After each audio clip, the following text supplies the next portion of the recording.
Programang ito ay rated SPG. Striktong patnubay at gabay ng magulang ang kailangan. Maaaring may masiselang tema, lengguwahe, karahasan, sexual, horror o droga na hindi angkop sa mga bata. Mga kapamilya, narito ang mga pinakamainit na tagpo sa FPJ's Batang Quiapo. Sino ang dumating? Kung kaya't hindi na ituloy ni David na patayin itong si Ramon Montenegro. Yan ang ating alamin sa dulo ng bidyong ito. Matapos ang pagkawalan ni Olga, ay mag-isa na nga lang si David sa pagpapanggap ng kanyang pinakatatagong sekreto. At dahil nabigo si Olga na mapatay si Ramon, ay mas lalong naging mahirap kay David ang kanyang sitwasyon.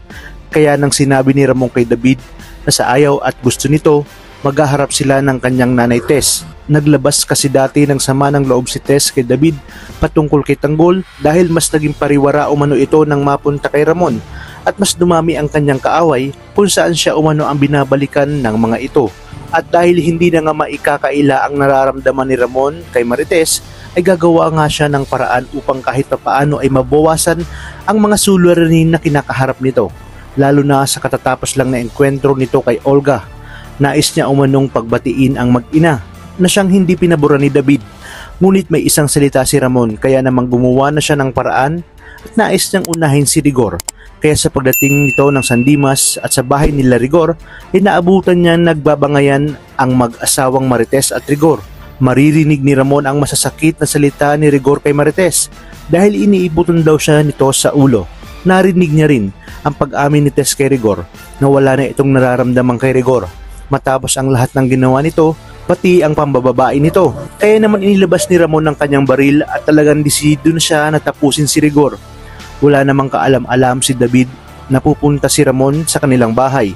Nagpaalam kasi si David kay Ramon na may pupuntahan lang siyang kasosyo sa negosyo. Pero ang totoo, gagatungan at susulsulan niya lalo ang kanyang tate Rigor patungkol sa lalaki umano ng kanyang nanay Tess. Kaya naman gulat na gulat ang demonyo nang makita niyang papasok na si Ramon sa kwarto ni Rigor at Tess. Sinabi ni David na hindi niya hahayaang masira ng tuluyan ang kanyang plano.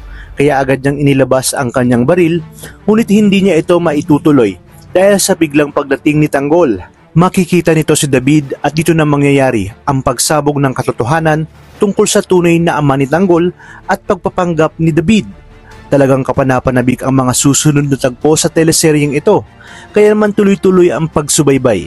Maraming salamat sa inyong panonood at pagpalain tayong lahat, kapamilya.